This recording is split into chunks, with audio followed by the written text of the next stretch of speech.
ప్రియ శ్రోతలు, ఈరోజు మన పాఠం ఎఫెసీ పత్రిక 5వ అధ్యాయం 6 నుండి 14వ వచనం వరకు. సావధానంగా వినండి. అపొస్తలుడైన పౌలు రాస్తున్నాడు, వ్యర్థమైన మాటల వలన ఎవడూ మిమ్మల్ని మోసపరచనీయకండి. ఇట్టి క్రియల వలన దేవుని ఉగ్రత అవిధేయులైన వారి మీదికి వస్తుంది. గనుక మీరు అట్టివారితో పాలివారై ఉండకండి. మీరు పూర్వమందు చీకటి అయి ఉన్నారు, ఇప్పుడైతే మీరు ప్రభువునందు వెలుగై ఉన్నారు. వెలుగు ఫలము సమస్త విధములైన మంచితనము, నీతి, సత్యము అనే వాటిలో కనపడుతున్నది. గనుక ప్రభువుకు ఏది ప్రీతికరమైనదో దానిని పరీక్షిస్తూ వెలుగు సంబంధుల వలె నడుచుకోండి. నిష్ఫలమైన అంధకార క్రియలలో పాలివారై ఉండక వాటిని ఖండించండి. ఏలయనగా అట్టి క్రియలు చేసేవారు రహస్యమందు జరిగించే పనులను గూర్చి మాట్లాడడమైనా అవమానకరమై ఉన్నది. సమస్తమును ఖండించబడి వెలుగుచేత ప్రత్యక్షపరచబడుతుంది. ప్రత్యక్షపరచబడేది ఏదో అది వెలుగే కదా. అందుచేత నిద్రిస్తున్న నీవు మేల్కొని మృతులలో నుండి లే, క్రీస్తు నీ మీద ప్రకాశిస్తున్నాడు అని ఆయన చెప్తున్నాడు. ప్రియ శ్రోతలు, వింటున్నారా? అవిధేయులైన వారి మీదికి దేవుని ఉగ్రత రాబోతోంది. మోసపోకండి. అలాంటి వారితో స్నేహం చెయ్యకండి. వారి క్రియలలో మీరు పాలివారై ఉండకండి.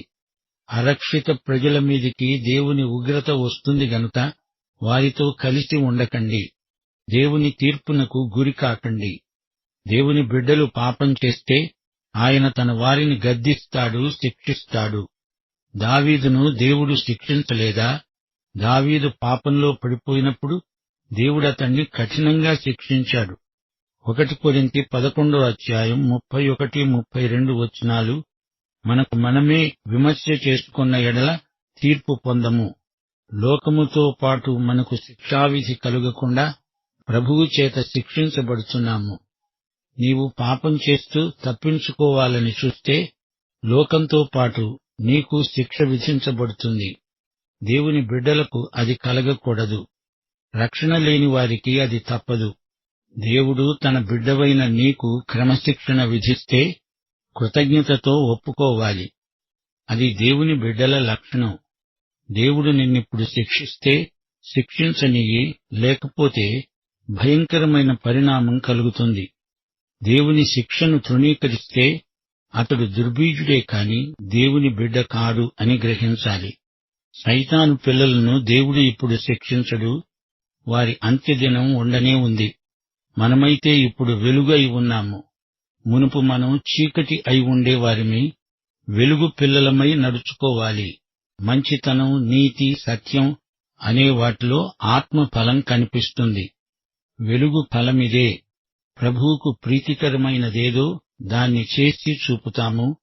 విశ్వాసులు తమ వెనకటి స్థితిని జ్ఞాపకం చేసుకోవాలి. మునుపు మనం చీకటి, ఇప్పుడు వెలుగై ఉన్నాము. అది మన సాక్ష్యం. పూర్వం మనం చీకట్లో ఉండటం కాదు, మనమే చీకటి. అది ఎంత ఘోరమో ఊహించగలమా? ఇప్పుడు మనం ప్రభువునందు వెలుగు అయి ఉన్నాము. అనగా మనము ప్రభువు వెలుగును ప్రతిఫలిస్తాము. యేసే లోకానికి వెలుగు. పౌలు వెలుగు ఫలం అంటున్నాడు. మంచితనం, నీతి, సత్యం మొదలైనవి ఆత్మ పంట, వెలుగు ఫలాలు. వీటిని బట్టి దేవుని బిడ్డలు తమను తాము దేవుని చిత్తంలో ఉన్నది లేనిది పరీక్షించుకోవాలి. ఇది స్వయం పరీక్ష. ఇదే ఆయనకు ప్రీతికరమైన జీవితం. 1 యోహాను 1వ అధ్యాయం 7వ వచనం. ఆయన వెలుగులో ఉన్న ప్రకారం మనము వెలుగులో నడవాలి. మంచితనం, నీతి, సత్యము కలిగి జీవించడమే వెలుగులో నడవడం. ప్రతిరోజు, ప్రతి ఘడియ మనలో వెలుగు ఫలం కనపడుతూనే ఉండాలి. నిష్ఫలమైన అంధకార క్రియలలో మనం ఎట్టి పరిస్థితిలోనూ పాలు పొందకూడదు. భౌతికంగా వెలుగుకు చీకటికి పొత్తు కుదరదు. దేవుని బిడ్డలు అంధకార క్రియలలో పాలు పొందకూడదు. అవి వారికి బొత్తిగా గిట్టవు. వారు చీకట్లో చేసేది చెప్పటానికే సిగ్గనిపిస్తుంది. వాటి పేరెత్తడం మనకు అసహ్యమనిపిస్తుంది. మనము సంస్కర్తలమని కాదుగాని మనలోని వెలుగు చీకటికి తీర్పు తీరుస్తుంది. చీకటి దేన్ని దాచిపెడుతుందో దాన్ని వెలుగు బట్టబయలు చేస్తుంది. నీవు బోధించినంత మాత్రాన చీకటి పారిపోదు. వెలుగు వచ్చినప్పుడు చీకటి మటుమాయమైపోతుంది. చీకటి చీకటి పో అంటే అది పోదు. మీ క్రియలు బాగా లేవు చూడండి, మీరు మారాలి, మీ జీవిత విధానం మార్చుకోండి అని గంటల తరబడి బోధ చేసినా వారు మారరు. నీవు వెలుగై ఉండాలి. అప్పుడు చీకటి దానంతట అదే పారిపోతుంది, అంతరించిపోతుంది. దేవుని వాక్యపు వెలుగులో అన్ని చీకటి క్రియలు బయలుపడతాయి. వాక్యాన్ని సర్వత్రా ప్రకటించాలి. వాక్యము వెల్లడి అవటంతోనే వెలుగు కలుగుతుంది. మనుషులు మారాలి అంటే నూతన జన్మ పొందాలి. నీవు వెలుగువై నీలోని వాక్యపు వెలుగు చీకటిని పోగొట్టాలి. చీకటిని పోగొట్టేది బోధ కాదు, ఉపన్యాసం కాదు, వెలుగు. నీ వెలుగును చీకటి ఉన్న చోట ప్రకాశింపనీయి. భార్య తన వెలుగు నడత చేత భర్తను ప్రభువు కోసం సంపాదించుకోగలదు. ఊరికే గొడవ పెట్టుకున్నంత మాత్రాన అతడు మారడు. అదే అందులోని కీలక రహస్యం. నిద్రించే నీవు మృతులలో నుండి మేలుకో, క్రీస్తు నీ మీద ప్రకాశిస్తున్నాడు. క్రైస్తవులారా, ఆధ్యాత్మిక నిద్రలో ఉన్నారా? క్రీస్తు నీ మీద ప్రకాశిస్తున్నాడు. లే, నిద్రమత్తు నుండి మేల్కో, నడుం కట్టు. నీవు క్రీస్తు వెలుగును ప్రతిఫలించు. ప్రియ శ్రోతలు, వింటున్నారా?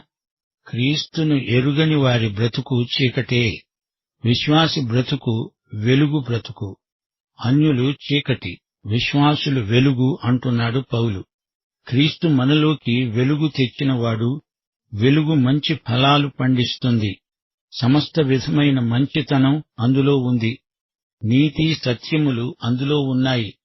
మంచితనం అనేది పరిశుద్ధాత్మ సౌజన్యం. నీతి అంటే సరైన సంబంధంలో జీవించడం. సత్యం అనేది నైతిక వాస్తవం. తెలుసుకునేది మాత్రం కాదు, జీవించేది సత్యం. ఈ చీకటి లోకంలో మనం క్రీస్తు వెలుగును ప్రతిఫలిస్తాము.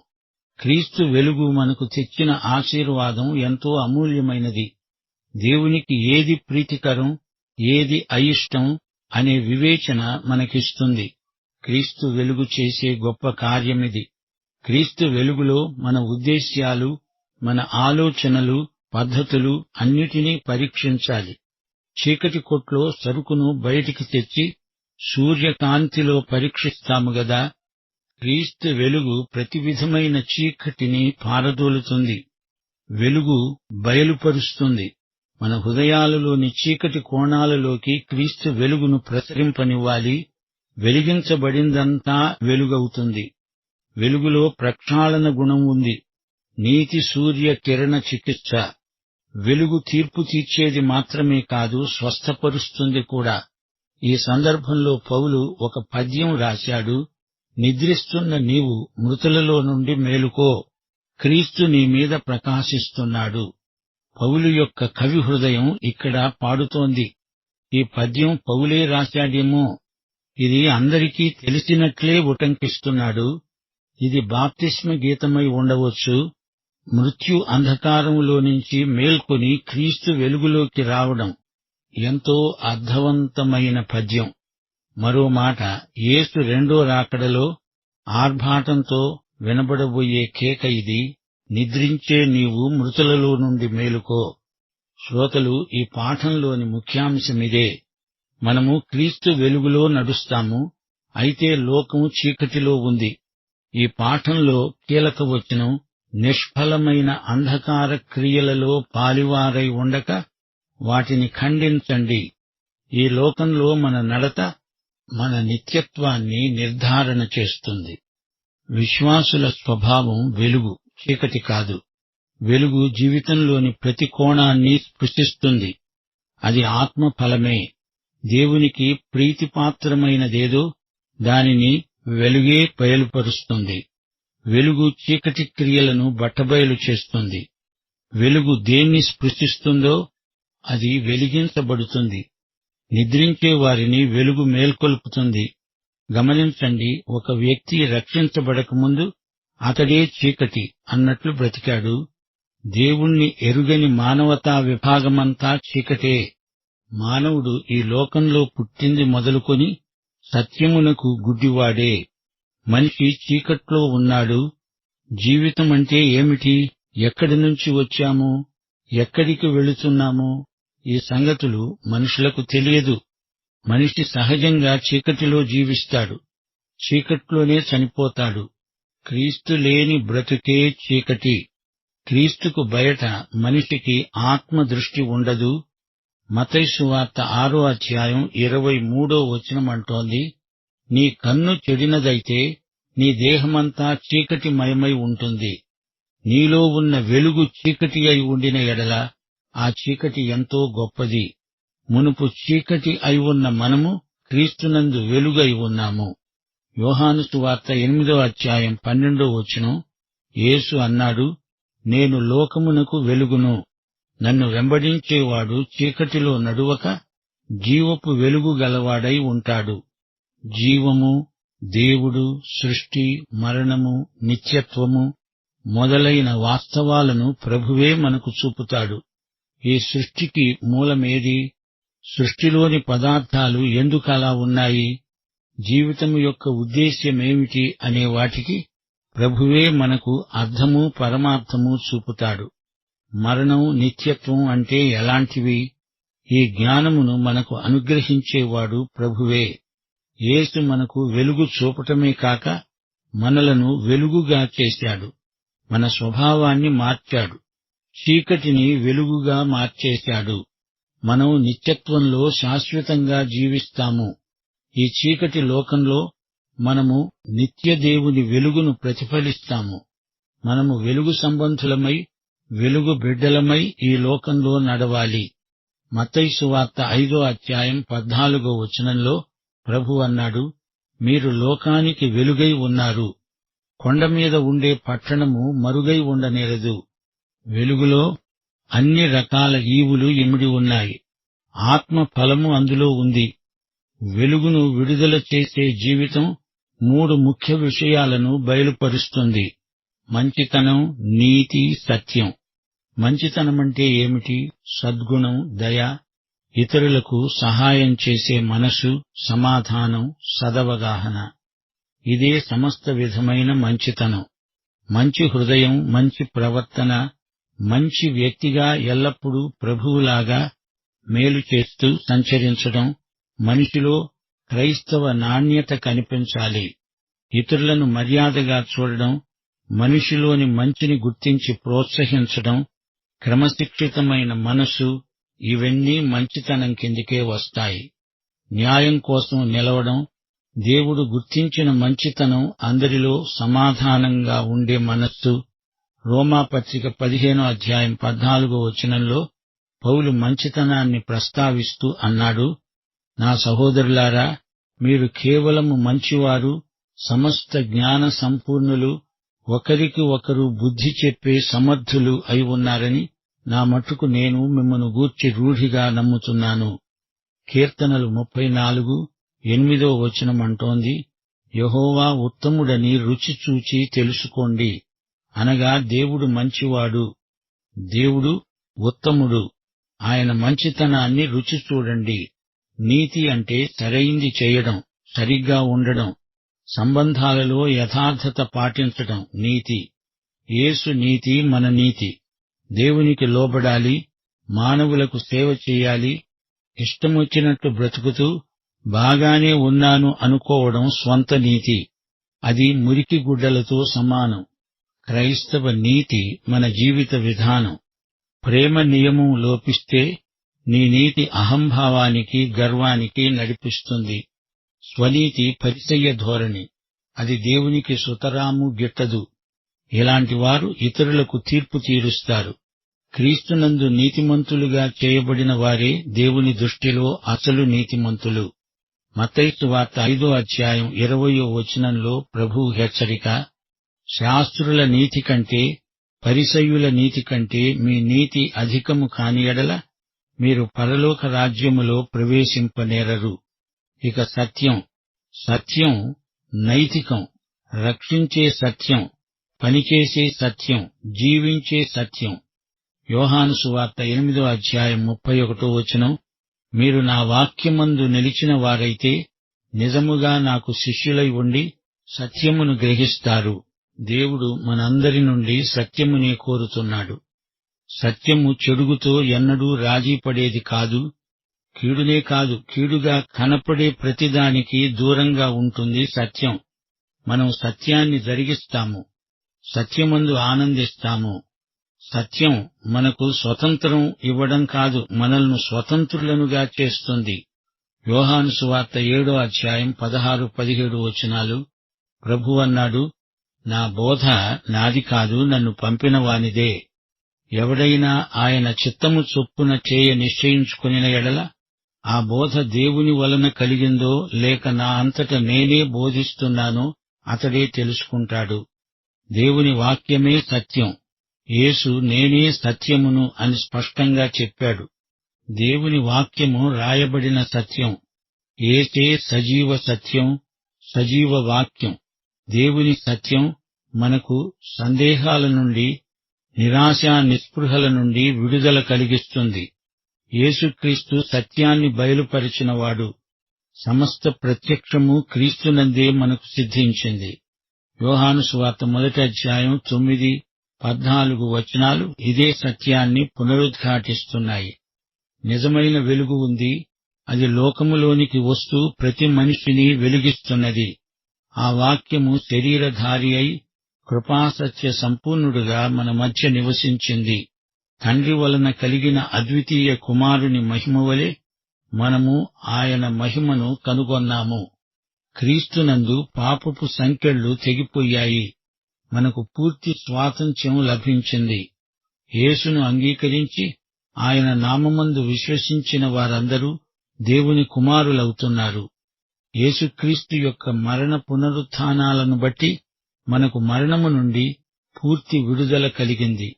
క్రీస్తునందు జీవమునిచ్చే ఆత్మ నియమము పాపమరణముల నియమము నుండి మనల్ని విడిపించింది. మనలను దేవుని వద్దకు తేవడానికి చనిపోయి తిరిగి లేచాడు మన ప్రభువు.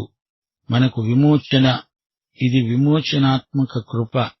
మనకు కలిగిన ఈ స్వేచ్ఛ, ఈ స్వతంత్రం, ఇందులో ప్రేమ, ఆనందం, సమాధానం, తృప్తి, ఉత్సాహం, నిరీక్షణ అన్నీ ఇమిడి ఉన్నాయి. అర్థవంతమైన ఉనికి ప్రాప్తించింది. సత్యమే అయి ఉన్న క్రీస్తు మానవుణ్ణి సంపూర్ణముగా రక్షించడానికి శక్తిమంతుడు. నిత్యత్వము పర్యంతము ఆయన రక్షణ సంపూర్ణమై సమగ్రమై ప్రవర్తిల్లుతుంది. హెబ్రీ పత్రిక 7వ అధ్యాయం 25వ వచనం మనము మరచిపోకూడని వచనం. ఈయన తన ద్వారా దేవుని వద్దకు వచ్చేవారి పక్షమున విజ్ఞాపన చేయడానికి నిరంతరము జీవిస్తున్నాడు గనుక వారిని సంపూర్ణముగా రక్షించడానికి శక్తిమంతుడై ఉన్నాడు. మరో మాట, ఈ వెలుగు మనకు బయలుపరిచే మరో సత్యముంది. ప్రభువుకు ఏది ప్రీతికరమో ఈ వెలుగు ప్రత్యక్షపరుస్తుంది. విశ్వాసి వెలుగులో నడుస్తూ ఉండగా ఏం జరుగుతుంది? ప్రభువుకు ఏది ఇష్టమో ఏది ఇష్టం కాదో మనకు చూపేది వెలుగే. ప్రభువుకు ఏవి అంగీకారమో ఏవి కావో ఈ వెలుగులోనే మనము చూడగలుగుతాము. విశ్వాసి ఈ వెలుగు కలిగినవాడై దేవుని ప్రత్యక్షాన్ని ఇతరులతో పంచుకుంటాడు. ఏ దారిలో నడవాలి, ఏ దారిలో నడవకూడదు అనే వివేచనను విశ్వాసి లోకానికి చూపగలడు. విశ్వాసి తానే వెలుగై ప్రతి మనిషి చేయవలసింది చేయకూడనిది చూపగలడు, చెప్పగలడు. గమనించాలి, విశ్వాసి చేసే ప్రతి పని ప్రభువుకు ప్రీతికరమై ఉండాలి. ప్రభువును సంతోషపెట్టడమే విశ్వాసి యొక్క ధ్యేయం. తనకిష్టమైనవి వదులుకొని ప్రభువుకు ఇష్టమైనవే చెయ్యాలని విశ్వాసి తాపత్రయపడతాడు. ఎందుకని? ప్రభువు నన్ను ప్రేమించి తనను తానే నాకిచ్చివేసుకున్నాడు. ప్రభువును సంతోషపెట్టడానికి విశ్వాసి తనను తానే ఆయనకు సమర్పించుకుంటాడు. ప్రభువైన యేసు ద్వారా మేము మీకిచ్చిన ఆజ్ఞ, మీరు ఏలాగు నడుచుకుని దేవుణ్ణి సంతోషపరచాలో మా వలన నేర్చుకున్న ప్రకారంగా మీరు నడుచుకుంటున్నారు. ఈ విషయంలో మీరు అంతకంతకు అభివృద్ధి చెందాలని మిమ్ములను వేడుకొని ప్రభువైన యేసునందు హెచ్చరిస్తున్నాను. శ్రోతలు, మరో మాట, ఈ వెలుగు చీకటి క్రియలను బయటపెడుతుంది. నిష్ఫలమైన అంధకార క్రియలలో మనము పాలివారమై ఉండకూడదు. వాటితో మనకెట్టి సంబంధమూ ఉండకూడదు. చీకటి క్రియలు నిష్ఫలమైనవి. అవి ఈ లోకానికి సరిపోతాయి. తాత్కాలిక ఫలం కనిపించవచ్చు, నిత్యత్వానికి ఎందుకు పనికిరావు. ఇవి శరీర కార్యములు. ఇవి మరణానికి దారితీస్తాయి. 2 కొరింథీ 6:14 ఇదే మాట అంటోంది. మీరు అవిశ్వాసులతో జోడుగా ఉండకండి. నీతికి దుర్నీతితో ఏమి సాంగత్యము? వెలుగునకు చీకటితో ఏమి పొత్తు? క్రీస్తుకు బెలియాలుతో ఏమి సంబంధము? మనము నడిచే వెలుగే అంధకార క్రియలకు తీర్పు తీరుస్తుంది. లోకములో చీకటి కార్యాలను మన వెలుగే ఖండిస్తుంది. కొలసీ పత్రిక 4:6 ప్రతి మనుష్యునికి మీరు ఏలాగు ప్రత్యుత్తరమివ్వాలో అది మీరు తెలుసుకోవాలంటే మీ సంభాషణ ఉప్పు వేసినట్లు ఎల్లప్పుడూ రుచిగలదిగా కృపాసహితముగా ఉండనివ్వండి. వెలుగు దేన్ని స్పృశిస్తుందో అది వెలుగుతుంది, ప్రకాశిస్తుంది. చీకటి పోవాలంటే దాన్ని వెలుగులోకి తీసుకురండి. యేసుక్రీస్తు నీతి సూర్యుడు. ఆయన వెలుగు కిరణాలలో అద్భుతమైన శక్తి ఉంది. యేసు కిరణాలలో స్వస్థత శక్తి ఉంది, శుద్ధి ఉంది. చీకటి హృదయాలను వెలుగు హృదయాలుగా మార్చే యేసు వెలుగిది. ప్రియశ్రోత, నీవి యేసు వెలుగును నీలో కలిగి ఉన్నావా? అయితే ఈ పాఠం నీకోసమే. ప్రభువైన యేసుక్రీస్తు వారి కృప, తండ్రి అయిన దేవుని ప్రేమ, పరిశుద్ధాత్మ యొక్క అన్యోన్య సహవాసము మనకందరికీ సదాకాలము తోడై ఉండునుగాక. ఆమేన్.